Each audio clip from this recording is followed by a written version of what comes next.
Man, every time we record, I don't care what it is. It feels like it's been forever since we've spoken, whether it Right. be whether it be videographically, telephonically, through smoke Signals. signals.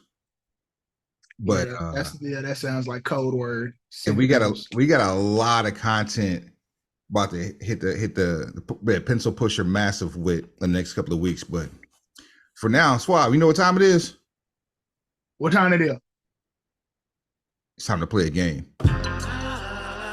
Hey, you know who ain't gonna win. You know who ain't gonna win. You know who ain't gonna win. You say that bitch again. I know who ain't gonna win. You know who ain't gonna win. You know who ain't gonna win. We say that bitch again.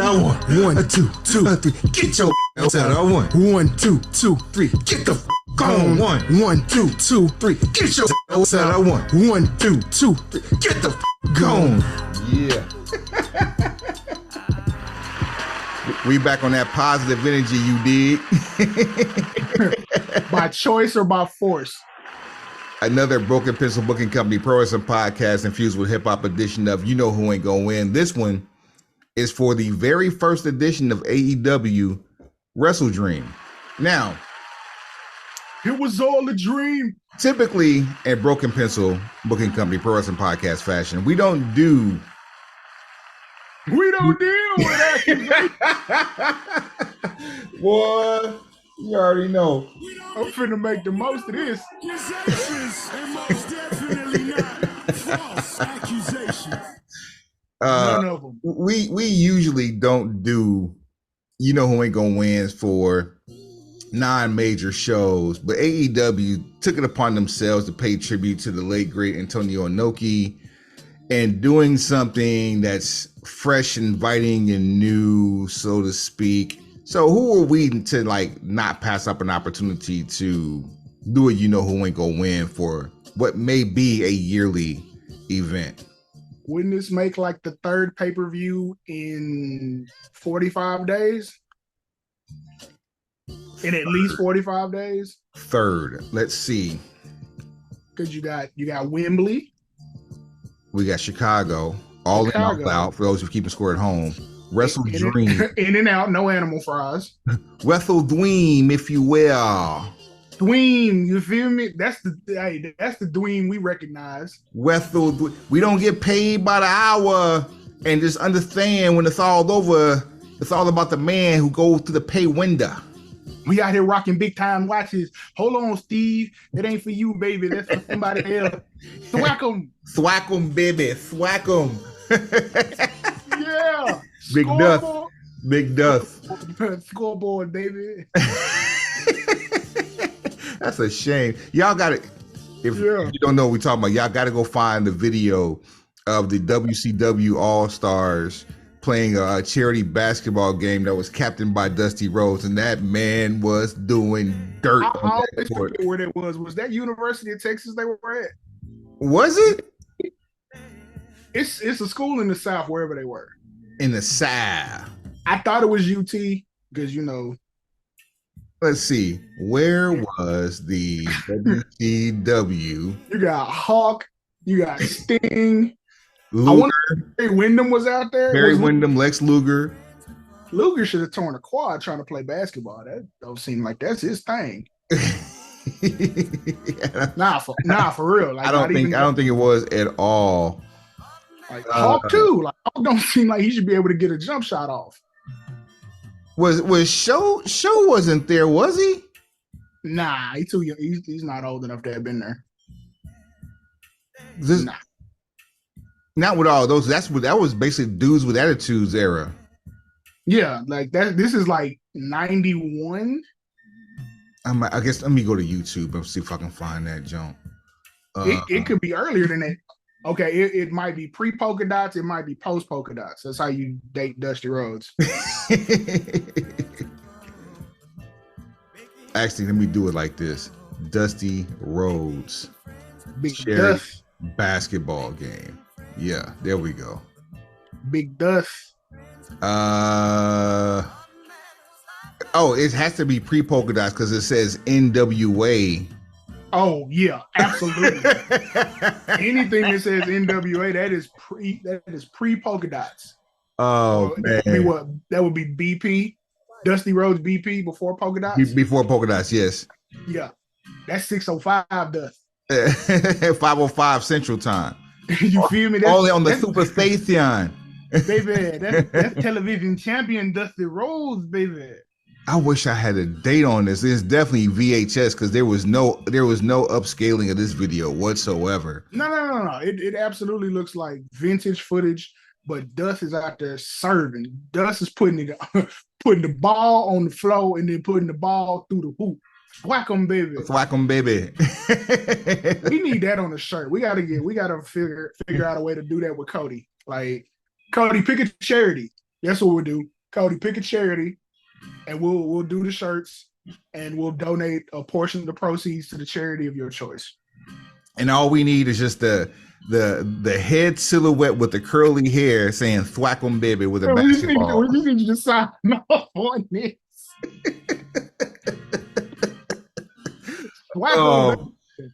Thwack 'em, baby. All right, so back on task. That is on task. WCW WrestleDream. No, I know exactly what the shirt should be, and I'm gonna say it here because if somebody steals it, we know who to sue. This is a copyright. Yeah. This is a poor man's copyright. Run it. Factual. You know the old school Shaq photos where he's doing the dunk and his feet are in the air. Pause. Do one with Dusty Rhodes dunk. Whack 'em, baby. I gotta have it. I got to have it. Too easy. AEW WrestleDream takes place this Sunday, October the 1st. Yeah, my lord. I said, yeah, my lord. 20 and 20. We don't have too many more of these. Tree. Wiggle wee, convenient. Bring me your dinner bucket. Let the church say. Hey, man. It's funny how, because I'm going to bring the first match up that I think is probably going to be the first match, which is hilarious.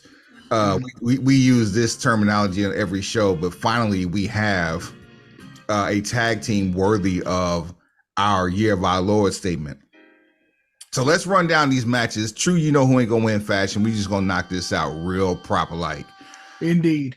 The ROH World Tag Team Champions, MJF. Are you on dope? Yes. That's it. That's all.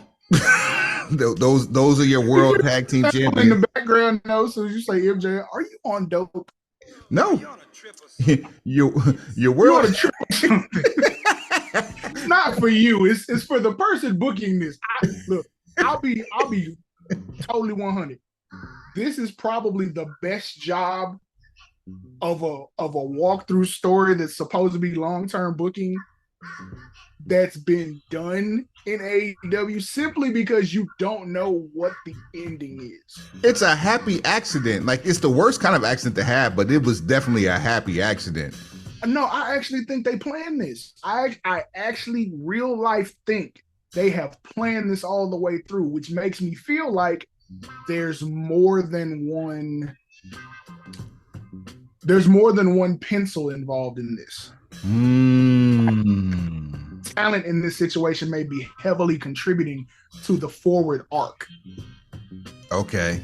But this, if I had to do a top 5 on stories, this is definitely top 5, maybe not 5. Okay. And the fact that MJF is in 2 compelling stories simultaneously, making great use of you. If you really want to put it down, it could be 3, but we'll call it 2 because he's working 2 divisions and 2 separate sets of opponents to get to 1. Okay. What's the third though? The third one, so you have the fact that he is in a story with Adam Cole. Right. You have just Adam Cole, just himself. Yeah, gotcha. Just Adam Cole. Then you have the MJF, the World Heavyweight Champion, which is a thing unto himself. And then you have the MJF, Adam Cole versus Roddy Strong or whatever the hell else. I would I might fuse that with just the Adam Cole story itself. Kinda. Until this past Wednesday on Dynamite, I would have said that. Okay. Oh, for everyone who is like just gung ho about making one of the people in the mask Edge, do you realize how much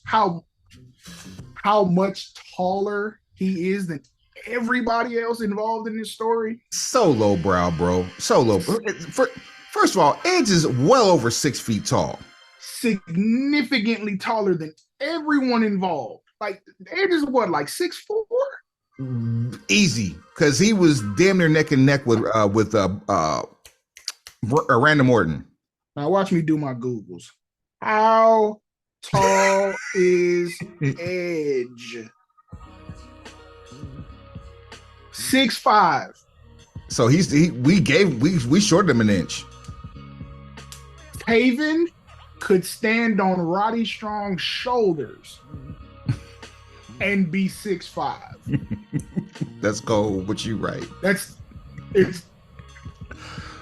He's literally gonna stick out like a sore thumb. It's gonna be like Luchasaurus walking around. No, and I'm not even joking. No, you're not joking at all. He is Luchasaurus's size. Pause. And that would make Adam Copeland in the land of giants in AEW. Yes.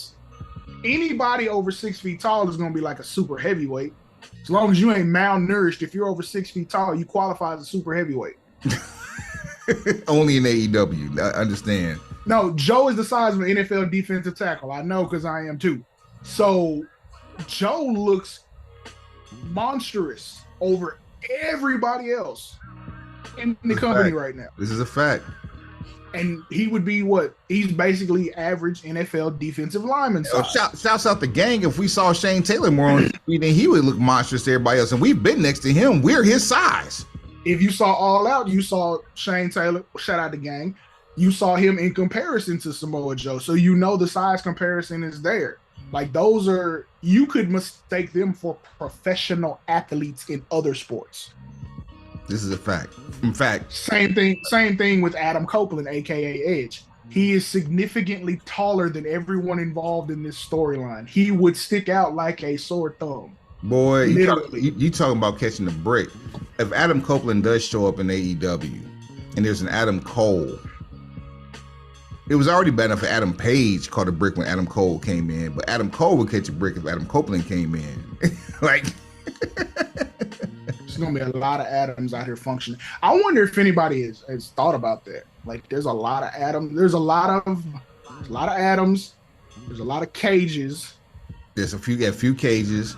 There's a couple pages. There was a couple. A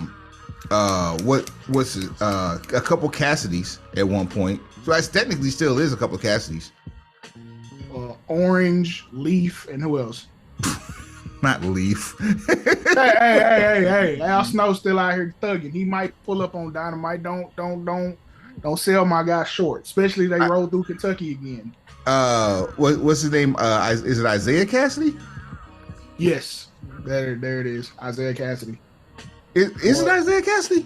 It is. Okay. I'm not a Kevin. Okay. Well, no, I know that. It's been so long since I've seen both of them. Because my other guy's hurt. Mark. What is Mark Quinn? Got it. Okay. Yes, so it is Isaiah Cassidy. So then you had if you really want to throw darts at the wall, Colin Cassidy is there too, but we don't call him that no more. Yeah, we don't go by that. At any rate, back on this tag team match though. So your ROH World Tag Team Champions MJF will be taking on the Righteous Vincent and Dutch, aka Eli and Jesse Gemstone. Chill, bro. oh, chill. Now you want to chill? Chill, bro. Oh, if they were led to the ring by Uncle Baby Billy, oh my God. Uncle Baby Billy, especially with the rumors of this whole match. Because can we go back to WCW again real quick? I hate doing this. For a number of reasons, I hate doing this. All right. Fitting. Remember when WCW fell under the AOL Time Warner umbrella. And then HBO, beginning of the end. And HBO was slowly infused into some of that. And they started bringing in HBO characters to be part of WCW storylines for a night. Like they had, and this was his name, so I can actually say this. They had Big Pussy come on from the Sopranos. And then you had Chucky was there. Chucky. Rick Steiner. Arliss came through in character. Yeah, I remember this. So this is fitting. Not fondly, but I remember it. Yeah, this is fitting that Max is back into the conversations again, because if they tie all this together, Uncle Baby Billy needs to walk out. Look, TK, Vincent and Dutch. I don't ask for a lot, TK. Carnos, don't ask for a lot. We suggest things, we volley things back and forth, but rarely here do we make a request. I, for my own personal entertainment, would like to see, at the very least, a segment involving the Righteous and Uncle Baby Billy. Because for a nominal fee, soon to be a phenomenal fee, we will slice off some of this broken pencil knowledge and put it on your plate. I need Walter Goggins. I need Walter Goggins on AEW television. If you can get Danny McBride too, oh my God.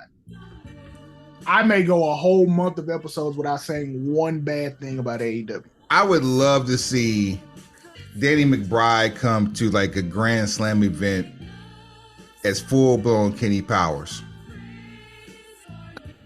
You want him as Kenny Powers, or you want him as one of these gemstones? I want him as Kenny Powers. The gemstone seems better because of the timing, but at a Grand Slam event, I would love to see MF and Kenny GD Powers. Eastbound and down.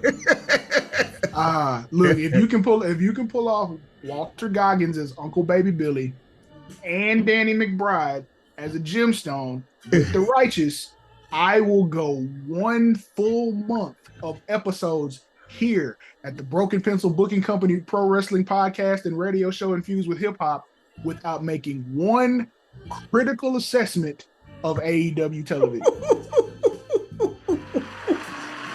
All right. You feel me? All right. We got to get Walter Goggins and Danny McBride and the Righteous on AEW television. It's got to be the Righteous. That has to be the trifecta. It has to be all three. Those are my terms. One full month of Broken Pencil Booking Company Pro Wrestling Podcast and radio show infused with hip hop shows. Now, if we only decide to do 2 shows that month, that's on you. But I will be true to my word. Speaking of bets, we still can't get this first match out the way. Speaking of bets, we need to check the attendance, see what them tickets looking like. There is a bet on the table. We will unveil the winner and the terms. And the hidden stipulation on episode 217. The bet was 9,250 under at WrestleDream. I win.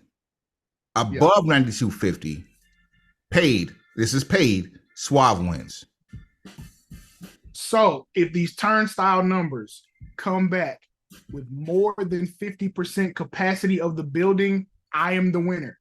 I am banking on the fact that because it is Bryan Danielson, Swerve Strickland, and Darby Allin's hometown, we should be able to get over half full capacity.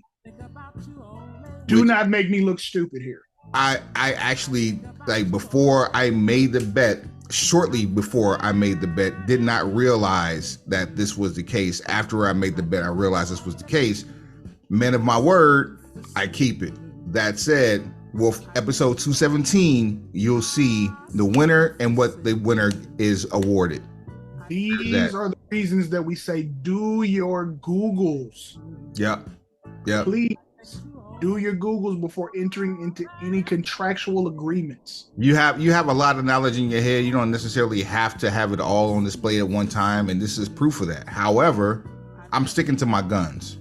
So back on task. Let's run through this card here real quick and just go ahead and give you this pay-per-view the way we would give it to you. Play that. Say that. The Ring of Honor World Tag Team Champions, MJF, taking on the Righteous.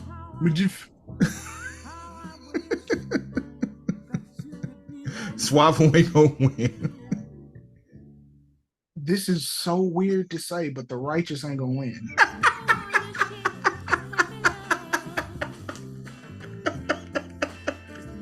Why?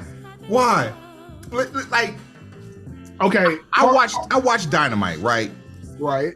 And the first thing I could think was, these cats would be great World Tag Team Champions. The problem is, it ain't gonna happen right now. I'm with you. The Righteous ain't gonna win. Go ahead. The only reason I say it is because for them to become champions, the World Heavyweight Champion of AEW has to take a fall. Yep. I don't know. Okay. Traditional wrestling logic says they're not going to win. But of course, this is AEW where traditional wrestling logic does not apply, nor does it have a mailing address.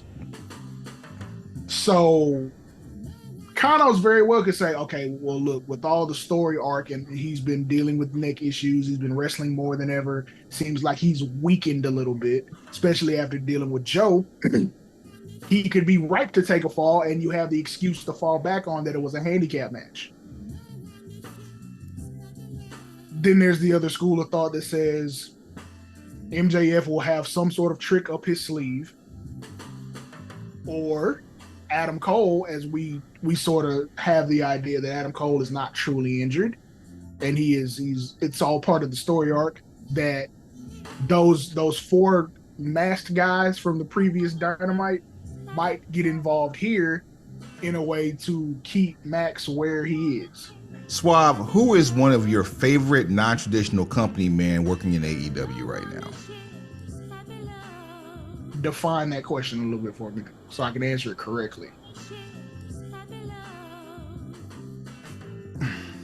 Who's with but at the same time, on camera, you would never make it. It would never let it be known that he's with the backstage. He's fair. He's one of our favorites. Joe? Yes. Okay. Absolutely. Okay. Think Joe finna come to his rescue? Ring of Honor is different. It's different for a few people to a few people. Okay. Max ain't one of those people that's different for. But Adam Cole, Samoa Joe, Gang Shane Taylor, these three people off the top of my head just scream Ring of Honor. They've had previous tours of duty. Joe is still the card-carrying member of the King of Television of our Ring of Honor. Ain't gonna be till season 2 of Twisted Metal. Look, we're not getting Joe off King of Television until Sweet Tooth is completely gone from the franchise. So far be it for anybody to turn down Joe in an attempt to salvage the Ring of Honor name by staying at Maxwell Jacob Friedman's side, especially after shaking his hand following a loss on Dynamite. You just gonna have to find a very creative way to put an L on the Righteous, and they have a 2-on-1 advantage. Joe's a great way to do it. You weren't expecting him. We'll see. But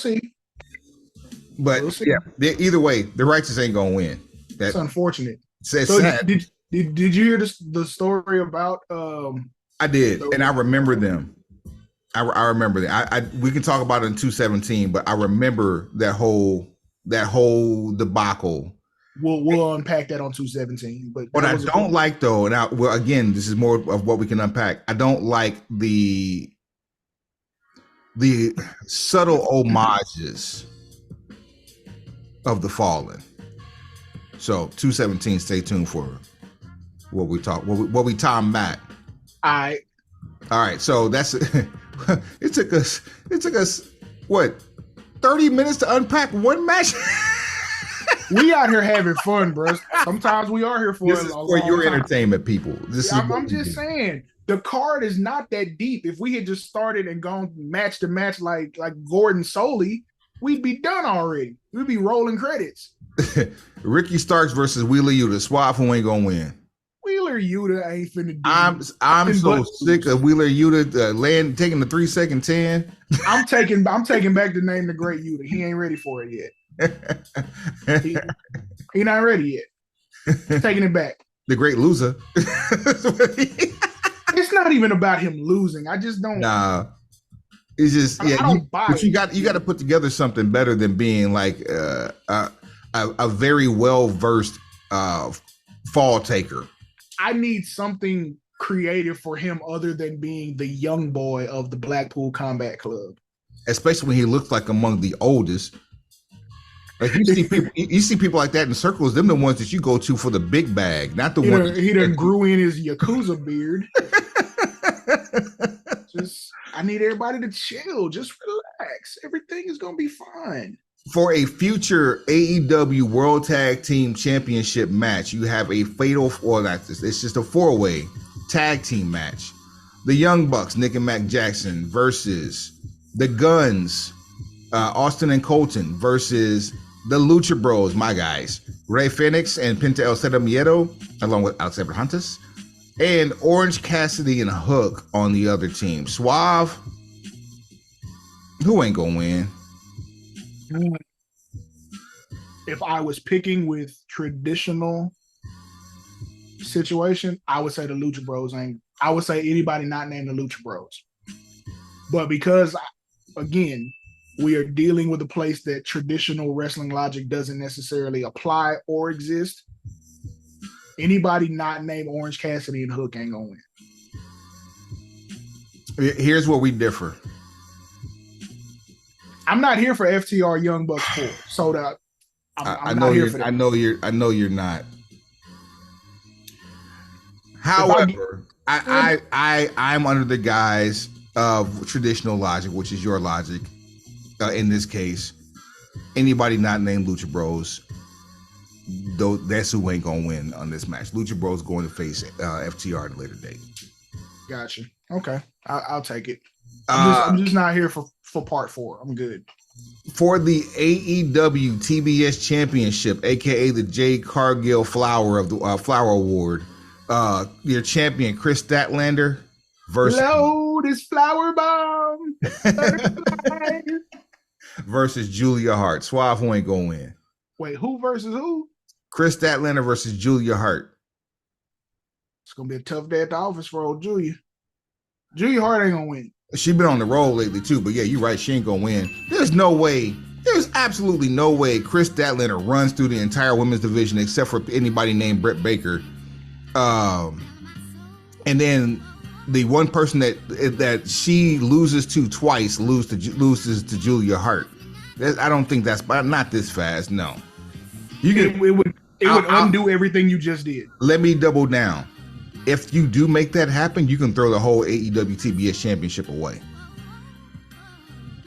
Other than being the centerpiece of Jay Cargill's streak, what type of lineage does that title have? None. This is the lineage. You're looking at the lineage. Jay Cargill, Chris Statlander. That's the lineage. That's it. So it's not like you're disrespecting the lineage of the title if it starts doing hot potato. All this stuff is done on a whim. It's like, how do I feel today? What seems cool? Because what we're watching is highly produced indie federation. Okay. More stuff to unpack. Add this to the agenda for 217. Who are you watching? Are you watching Chris Statlander? Or are you watching Julia Hart on either Collision or Rampage? Now, see, I could have taken an opportunity and said something that had no business being said. There is an option of one or the other. Okay. If I have to choose, it's Chris Statlander and I'm not committed to either show one way or the other. There you go. That's but cool. We'll again unpack more of that on 217. Well, we're playing all these eggs here. Oh, here we go. It's showtime here. Now, this is a WrestleDream match that we didn't know we even wanted. Careful. Oh, wait for it. For the Ring of Honor Pure Championship, the Ring of Honor World Championship, and the New Japan Strong Openweight Championship. The ROH champion and New Japan Strong Openweight champion, Eddie Kingpin, taking on the ROH Pure champion, Katsuyori Shibata. Suave, who ain't gonna win? Shibata ain't picking up no Shibata this weekend. No bread for you. Eddie Kingpin is a belt collector. Shibata ain't gonna win. That is crazy to go from where we thought y'all fumbled the bag on Eddie Kingpin. And to a degree, I still believe it a little bit because you didn't ride the wave when it was at its peak. I believe they thought he fumbled the bag and then realized after the fact they messed up. So Eddie Kingston has signed a new deal with All Elite Wrestling, a contract extension or re-up, however you want to see it. So congratulations to him on securing the bag. Eddie Kingston as a belt collector is the last thing I expected to see ever. Facts. But now that we have seen it and now that it's active, one, I'm happy for it. Two, I want to see who's the eventual person that takes those titles off him, because that could be something special if we play it right. Like, imagine getting a Bryan Danielson during the retirement tour. You get Bryan Danielson versus Eddie Kingston, and all the goals on the line. Eddie Kingston is pro wrestling's bartender. Because anytime he hops into the ring going forward while he's collecting these belts, he's serving up you call-its to any competitor that's there. That person on the other side of the ring is gonna be like, okay, which one of these can I have? And Eddie can be like, I don't know, fam. Maybe you can have this Pure Championship, title shot tonight, but or maybe you can have this Strong Open Championship match tonight if you really want it. But the good thing is he'll be able to travel to a couple of different TV outlets to showcase his talents, which is well overdue for him. But at the same time, maturity plays a lot into being able to do these types of things at a high competitive level, especially now that he's carrying belts. So I'm happy to see it. We've called him Kingpin since he's been in AEW, but we're happy to see this. But I hope it continues. I hope this just isn't a flash in the pan and an homage and a tribute to his entire career just by throwing these belts on him at this time. But Shibata ain't winning this match on Sunday. I have a fantastic story arc for Eddie Kingston. I do. Should we save it for 217 or 217? Add it to the agenda. We're looking at having a 2.5, 3 hour episode. But by the time we get done with that bad boy, we gonna run it at we can land the plane. Yeah, we're gonna run it 4x1 Olympic speed. Who next? So I mean, we got 3 hometown matches. Let's get one of these out the way right now. 2 out of 3 falls for the AEW TNT Championship. Your champion, Christian Cage, taking on YFN Darby Allin, the hometown boy. Suave, who ain't gonna win? Christian Cage ain't gonna win. Now, the one thing you can rely on, usually in someone's hometown, they win. Usually. Now that you have 3 on one show, you'll probably get 2 out of 3. But in this 2 out of 3 falls match, I got Darby. I got Darby too. And I'm interested to see the other 2, Suave, because one of them,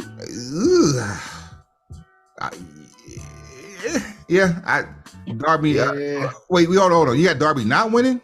I got Darby winning. Christian Cage. Oh, okay. Christian Cage ain't going. Okay, cool. We're on the same page there then. All right. Let's keep it moving before we get to the other 2 hometown boys. All right. 6-man tag team action. Chris Jericho and the Golden Elite taking on Konosuke Takeshita, Sammy Guevara, and Will on Display, aka Big Bruv. Suave, who ain't gonna win? Team Joy is not winning. Out of here. See ya.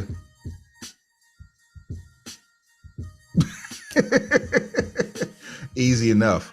For the AEW World Tag Team Championship, our guys, FTR, Uncle Dax Energy, Strap for cash, taking on Aussie Open, Kyle Fletcher and Mark Davis. Suave, who ain't gonna win?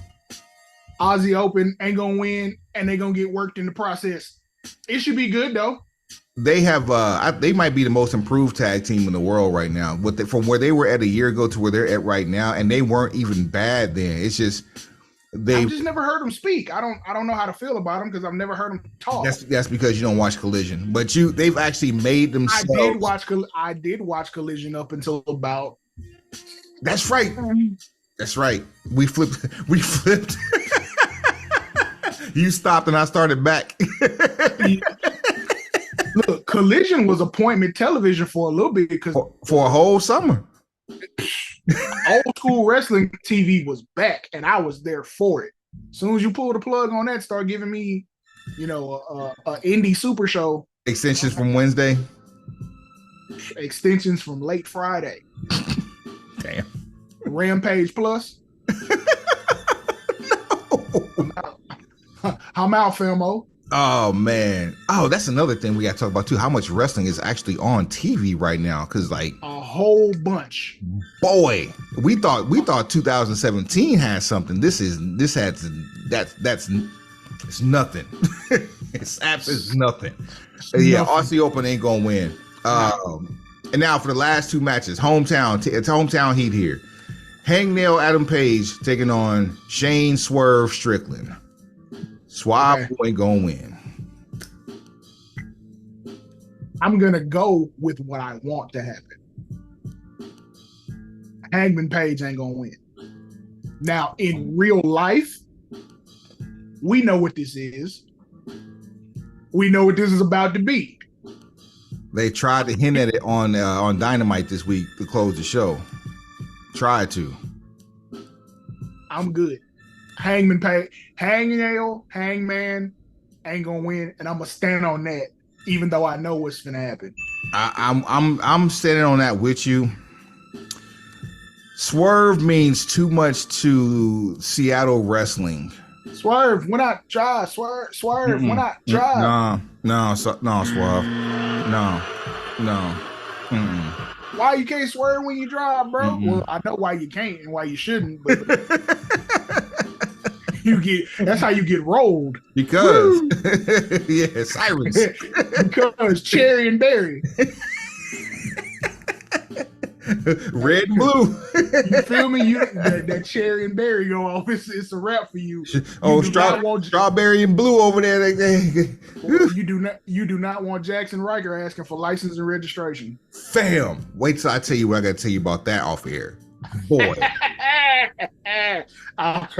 The things you find out when you ain't even trying to be nosy. Here's the better question. Will they boo Hangman Page?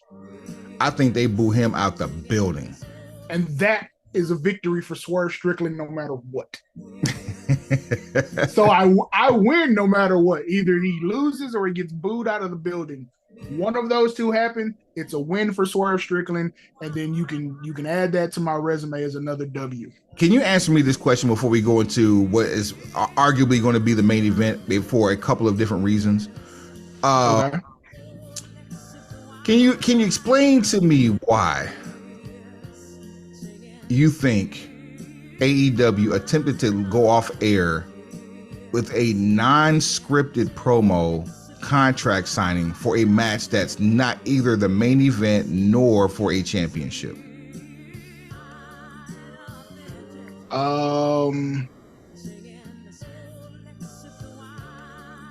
Okay. I'm going to go with the less obvious answer, and I'm going to say it's because the shows in Seattle, you have a staple in Seattle wrestling in that match, and you're featuring new talent at the top of the card. That's the answer I'm going to go with, even though I know there is another explanation that doesn't work out as well for anybody. I even though I probably concocted that in my head myself, the fact that the show happened in Denver And the more you talked about Seattle, the easier it was to make a target on Russell Wilson's back, especially after what happened to him this past Sunday. Good Lord have mercy. But you do this the week before the show. You don't do this on the go home show, in my opinion. Wrestling tradition does not have a mailing address in Jacksonville. Yeah, well, if you try, we'll talk about these. Who do you want to watch on 217? Because if this is what you were trying to do was to help get people to watch, you're going to end up like Heels season 2, episode 5 for the last match of the night, and most likely will be the main event simply because this man was soon to be an attraction from Aberdeen, Washington. The American Dragon, Bryan Danielson, taking on for the first time ever, ZSJ, Zack Sabre Jr. Suave, who ain't gonna win. Zack Sabre Jr. is here for one reason and one reason only, and that is to be the one who allows Bryan Danielson's music to play as we go off the air. Not here for nothing else. So all 3 hometown boys, and we walking away with W's. Realistically, it's 2 out of 3 because yeah. We picked all 3. Realistically, only 2 of them. Oof. Here's the question I have: what is it about Adam Page stabbing a man in the hand with a pin? What about that makes him a face? Because Swerve is working the crowd talking about Russell Wilson in Denver, which I said Future finna drop a mixtape called Purple Dolphins. So that's Swerve being a heel in Colorado. Russell Wilson's new single is gonna be called Mask On. Go ahead. Face mask. So okay, Swerve is decidedly working the heel role in this. What is it about Hangman Page stabbing a man in the hand with an ink pen that's supposed to make him a face? Fam, let me ask you this. While he was signing the contract, if we had been watching wrestling for as long as we have in our lifetimes, explain the face that Swerve made when he got stabbed in the hand.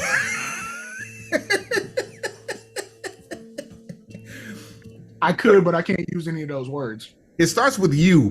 What it ends with. What it ends with would probably get him kicked off television. Yeah, and it would get us kicked out of our situation. Canceled. Hey, you're not gonna fool me like that, my boy. Oh boy. Yeah. Show at brokenpencilbc.com, brokenpencilbc@gmail.com. That's at brokenpencilbc on all things social, at brokenpencilbc on what? Everything. And on that note, 217's right around the corner. We got a bet to cash in on for one of us. We got a bunch of catching up for y'all to do. And yeah, Suave, take them to the house. Send us your issues and your predictions too, because we out here outside and up in it simultaneously. Go ahead, Suave. Like, rate, share, subscribe, tell a friend. Tell that friend to tell a friend, and then tell that friend again. Pencil pushers, heads up, pencils down. Down where? You know where. Hey, yo. Pause. Oh, shit. Seattle down, baby. Weird. Yo, I ain't got it, baby. I'm broke, baby. Don't do that, Seattle.